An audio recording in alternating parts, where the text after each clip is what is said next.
നമസ്കാരം. വീണയൻ വാർത്താ ബുള്ളറ്റിനിലേക്ക് സ്വാഗതം. പ്രധാന വാർത്തകൾ നിങ്ങൾക്കായി സമർപ്പിക്കുന്നത് Spinner Pipes, manufacturers of HDPE and PVC pipes. Think irrigation, think Spinner. Rahul tiles and sanitaries, Kovilakathumpadam, Kerala ബാങ്കിന് മുൻവശം, തൃശൂർ. കൂത്തുപറമ്പ് വെടിവയ്പിലെ ജീവിച്ചിരിക്കുന്ന രക്തസാക്ഷി പുഷ്പൻ അന്തരിച്ചു. 3 പതിറ്റാണ്ട് നീണ്ട കിടപ്പ് ജീവിതത്തിനൊടുവിലാണ് ചൊക്ലി മേനപ്രത്തെ പുതുക്കുടി 54-കാരൻ പുഷ്പന്റെ അന്ത്യം.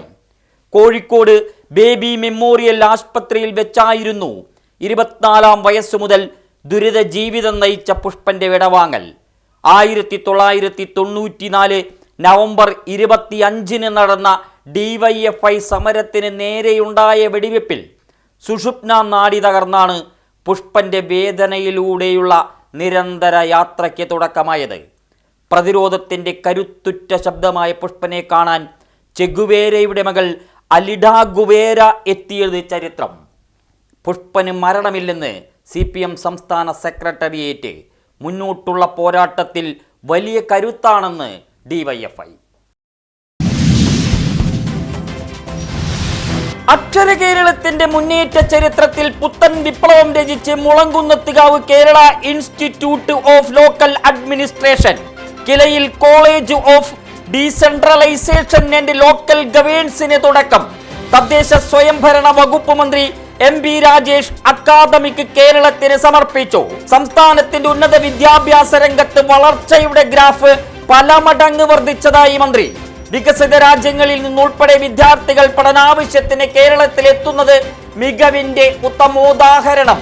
ആദ്യ ബാച്ചിന്റെയും കോഴ്സുകളുടെയും ഉദ്ഘാടനം മന്ത്രി പ്രൊഫസർ R ബിന്ദു നിർവഹിച്ചു. വടക്കാഞ്ചേരി നിയോജക മണ്ഡലത്തിന്റെ അക്കാദമിക് മികവിലേക്ക് ഇനി കില കോളേജും. കിലയുടെ 34 വർഷങ്ങളുടെ ഓർമ്മ പുതുക്കലായി ക്യാമ്പസിൽ 34 ഫലവൃക്ഷ തൈകൾ നട്ടുപിടിപ്പിച്ചു. ഭൂമിയും വീടുമില്ലാത്ത ഗോത്ര വിഭാഗക്കാർക്ക് ലൈഫ് പദ്ധതി ഉൾപ്പെടുത്തി വീട് നിർമ്മാണത്തിന് ഭൂമി ലാൻഡ് ബാങ്കിൽ നിന്ന് ലഭ്യമാക്കുമെന്ന് മന്ത്രി OR കേളു. ജില്ലയിലെ സങ്കേതങ്ങളിൽ അടിസ്ഥാന സൗകര്യമില്ലെങ്കിൽ ഉടൻ റിപ്പോർട്ട് ചെയ്യണമെന്ന് ആവശ്യം. കുടിവെള്ളവും വൈദ്യുതിയും ഉറപ്പുവരുത്താൻ കർമ്മ പദ്ധതി തയ്യാറാക്കും. സംസ്ഥാന സർക്കാരിന്റെ 100 ദിന കർമ്മ പരിപാടികളുടെ ഭാഗമായി പട്ടികജാതി വർഗ പിന്നോക്ക വിഭാഗ വികസന വകുപ്പ് തല ജില്ലാതല അവലോകന യോഗം നടന്നു. രാജ്യത്തെ ഞെട്ടിച്ച തൃശൂർ ATM കൊള്ള. അന്വേഷണത്തിന് 4 അംഗ സംഘങ്ങളെ നിയോഗിച്ച് തമിഴ്നാട് പോലീസ്. പിടിയിലായ പ്രതികൾ അന്വേഷണവുമായി സഹകരിക്കുന്നില്ലെന്ന് തമിഴ്നാട് പോലീസിന്റെ വെളിപ്പെടുത്തൽ. ഒരു സംഘം ഹരിയാനയിലേക്ക് തിരിക്കും. വെടിയേറ്റ് കൊല്ലപ്പെട്ട കണ്ടെയ്നർ ഡ്രൈവർ ജമാലുദ്ദീന്റെ ബന്ധുക്കൾ തമിഴ്നാട്ടിൽ. മൃതദേഹം തിരിച്ചറിഞ്ഞു. മറ്റു പ്രതികളെ കുറിച്ച് അറിയില്ലെന്ന് പോലീസിൽ മൊഴി. പിടിയിലായ പ്രതികളെ തൃശൂരിലെത്തിച്ച് തെളിവെടുപ്പ് നീളാൻ സാധ്യത. കേന്ദ്ര സഹമന്ത്രി സുരേഷ് ഗോപിക്കെതിരെ സിറ്റി പോലീസ് കമ്മീഷണർക്ക് CPI-യുടെ പരാതി. തൃശൂർ പൂരം അലങ്കോലമായപ്പോൾ BJP സ്ഥാനാർത്ഥിയായിരുന്ന സുരേഷ് ഗോപി ആംബുലൻസിൽ സഞ്ചരിച്ചുവെന്നാണ് പരാതി.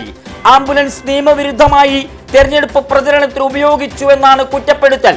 മോട്ടോർ വെഹിക്കിൾ ആക്ട് പ്രകാരം ആംബുലൻസ് രോഗികൾക്ക് സഞ്ചരിക്കാനുള്ളതാണെന്ന് CPI തൃശൂർ മണ്ഡലം സെക്രട്ടറി KP സുമേഷ്. കല്ലമ്പാറയിൽ നിന്ന് കരിമത്രയിലേക്ക് പാറയുമായി പോയിരുന്ന ലോറിയുടെ പുറകുവശത്തെ ടയർ ഊരിത്തെറിച്ച് അപകടം. മച്ചാട് താണിക്കുടം റോഡിൽ പുന്നമ്പറമ്പിൽ ശനിയാഴ്ച കാലത്താണ് അപകടം നടന്നത്. പീച്ചി വാഴാനി ടൂറിസം കോറിഡോർ നിർമ്മാണത്തിന്റെ ഭാഗമായി തകർന്നു കിടക്കുന്ന റോഡിൽ അപകടങ്ങൾ നിത്യസംഭവം. ഒഴിവായത് വൻ ദുരന്തം.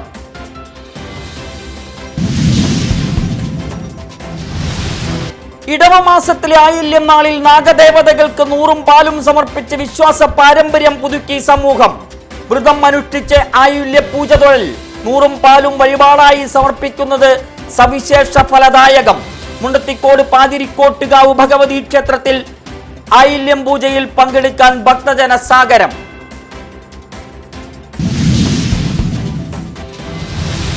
ഷൊർണൂർ റെയിൽവേ സ്റ്റേഷനിൽ വീണ്ടും വൻ കഞ്ചാവ് വേട്ട. താമ്പരം മംഗലാപുരം ട്രെയിനിൽ നിന്ന് 18 കിലോ കഞ്ചാവ് പിടികൂടി. സൂക്ഷിച്ചിരുന്നത് ആളില്ലാത്ത 2 ബാഗുകളിലായി. ഇതര സംസ്ഥാനങ്ങളിൽ നിന്ന് ട്രെയിൻ മാർഗം കഞ്ചാവ് കടത്തുന്നവരുടെ താവളമായി ഷൊർണൂർ മാറുന്നു. കുടിവെള്ള പദ്ധതികൾക്ക് മുൻഗണന നൽകി സമയബന്ധിതമായി പദ്ധതി പ്രവർത്തനം പൂർത്തിയാക്കണമെന്ന് ജില്ലാ വികസന സമിതി. റോഡുകൾ സഞ്ചാരയോഗ്യമാക്കുന്നതിന് പരിഗണന നൽകണം. ദേശീയപാത, സ്കൂൾ കെട്ടിടങ്ങൾ, സുനാമി കോളനികളിലെ അനധികൃത താമസക്കാരെ ഒഴിപ്പിക്കൽ എന്നിവയ്ക്ക് മുൻഗണന എന്ന് വിലയിരുത്തൽ. കൈപ്പറമ്പ് പഞ്ചായത്ത് ഭരണസമിതിക്കെതിരെ BJP രംഗത്ത്. ജനദ്രോഹ നടപടികൾ തിരുത്തണമെന്നാവശ്യപ്പെട്ട് ധർണ നടത്തി. പനിയെ തുടർന്ന് ചികിത്സയിലായിരുന്ന രാമവർമ്മപുരം പോലീസ് അക്കാദമിയിലെ സിവിൽ പോലീസ് ഓഫീസറെ ആലപ്പുഴയിലെ വീട്ടിൽ മരിച്ച നിലയിൽ കണ്ടെത്തി. ചേർത്തല മരുതൂർവട്ടം കാർത്തിക ഭവനിൽ ഷാജിയുടെ മകൻ 27-കാരൻ സുധീഷ് കുമാറാണ് മരണമടഞ്ഞത്. സുധീഷ് കുമാർ രാമവർമ്മപുരത്തെത്തിയത് കഴിഞ്ഞ 5-ന്. പനിബാധയെ തുടർന്ന് അവധിയിൽ പ്രവേശിച്ചിട്ട് 2 ദിവസം.